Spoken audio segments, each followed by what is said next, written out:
Hey Washington Fish Questers, Blake here. I've made kind of a tradition of doing an annual recap and look ahead for my channel, so this is that. And also I kind of slowed down in November and December, so I just wanted to make sure you know I'm still at it.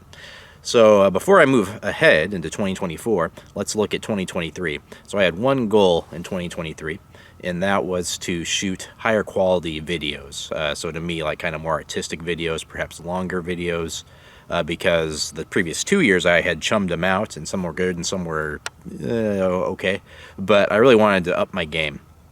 You know, I had some lessons learned there. I would say I only accomplished that goal twice, probably. I really liked my Arctic grayling video. It'd been a long time since I was the first person to catch a fish in the state and then put it on. I mean, more people have gotten those Arctic graylings out of Upper Granite, but I mean, done a YouTube on it. You know, my channel started at this point, what, 12 years ago or so. So I used to do that all the time. A lot of videos I first uploaded, I was kind of like first on the scene, and so that was really nice. And also that hike just put the wind back in my sails. It was a wonderful time out there in the Glacier Peak Wilderness. The other one was I did a shadding video, and it was kind of like a complete shadding experience where I went to the dam, went across the street and met my buddy Brian from Pacific Northwest Vintage Outdoors. Went and ate, went on a little hike. So it was, there's a lot of shad videos posted every year, and it's not like it was a particularly successful video, but I'm really happy that I actually stayed there and camped and really experienced the whole deal, opposed to kind of just doing the in and out trip, you know, like me and most people usually do, because there's dozens and dozens of those videos a year. So I'd say that was the twice I accomplished my goal. My big lesson learned there was, you know, I'm a working adult. I work Monday to Friday, 9 hours a day at least. So, you know, got a father, all that good stuff. I got my other side hobbies, things like that.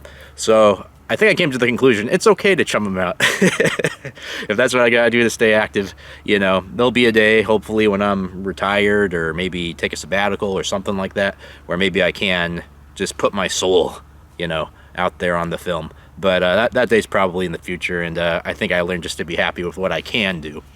And then you know, I'm not a numbers guy. I harp on and on about how I'm not, don't worry so much about subs. I'd never made a penny off of this channel, and that's on purpose.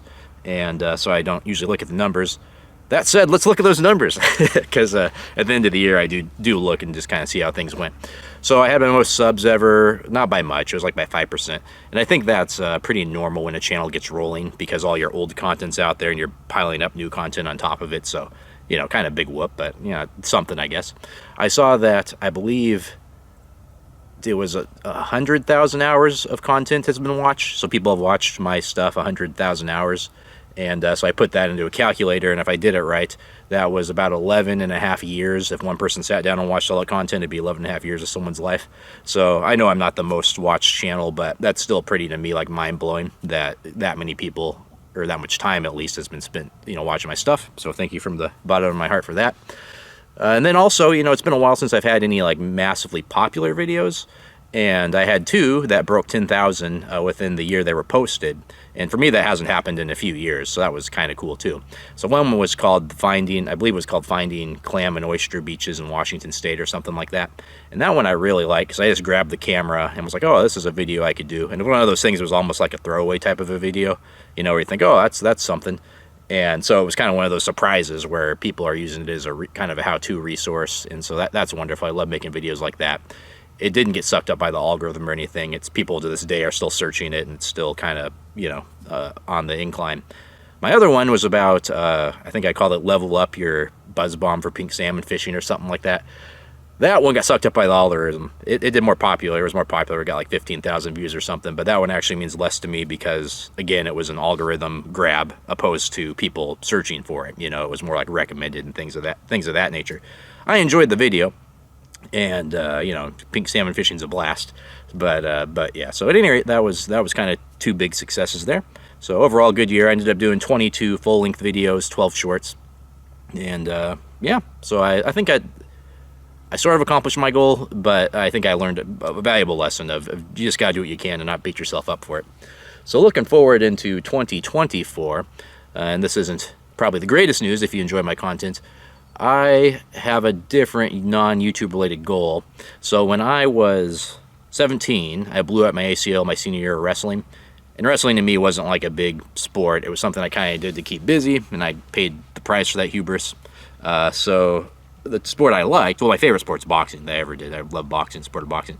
But as far as like a high school sport, I loved running track. It's a beautiful sport, the human form, competing against yourself, all that. I know a lot of folks as they get older get into long distance running. I'm a kind of low to the ground feller, but I am pretty stout, pretty bulky. So I'm a sprinter, so I run the 1, the 2, and the 4. And so that always stuck with me that I didn't get my senior year of track, because I just loved the sport. I loved everything about it. And I don't know why, but it hit me a couple months ago. Wait a minute, I'm not dead. Adults run track. You can sprint as an adult. So this year, that is kind of like my main focus until I run some meets in May and June. So I've already been training. I'm losing weight, building muscle, doing speed, doing all that good stuff. Trying to build up some resistance in my joints and all that good stuff. So that is my primary focus, to be quite frank, because that's one of those things I just want to go out there and leave it all on the track. I can say I did it, hopefully get all the stuff out of my basement, if that makes sense, and move on with my life. But I do plan to still be active on the channel.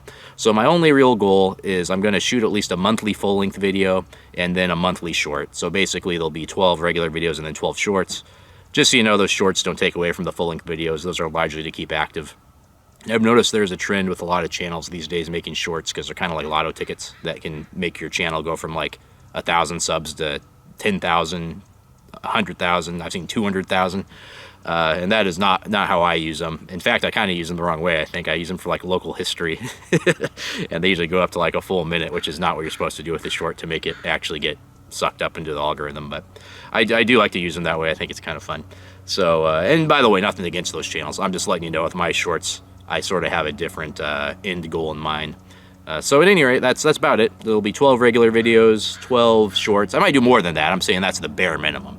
Maybe I'll find some time after track and become really active in the summer or something like that.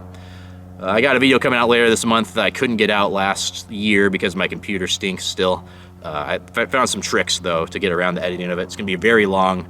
It was a really fun day. It was me fishing in Rose's Lake and catching a variety of species of fish last fall. Wonderful lake.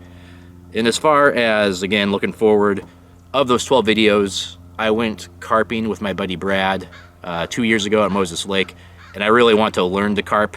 Brad was trying to spoon feed me a carp in that video, and I went 0 for 4. I went 0 for 4 the next day too, and I didn't play that one. But so I'm 0 for 8 when it comes to landing carp. I know you're not supposed to horse them at all because they have soft mouths. So at any rate, that's a big goal for me this year, is do a carp video or two and kind of just hone in on how to catch carp on my own, of course with Brad's help in the background. And then I need to get back into freediving a bit, so I hope to do a couple underwater videos. Let's see here. I think it's about it. Maybe I'm sure I'll do some salmon videos, that sort of thing, the things that people actually kind of want to see. But there'll be plenty of off-ball Blake videos, and I think it'll be a good year, although it'll be a bit of a lean year. So thank you so much. Have a great 2024 yourself, and I will see you next time on Washington Fish Quest.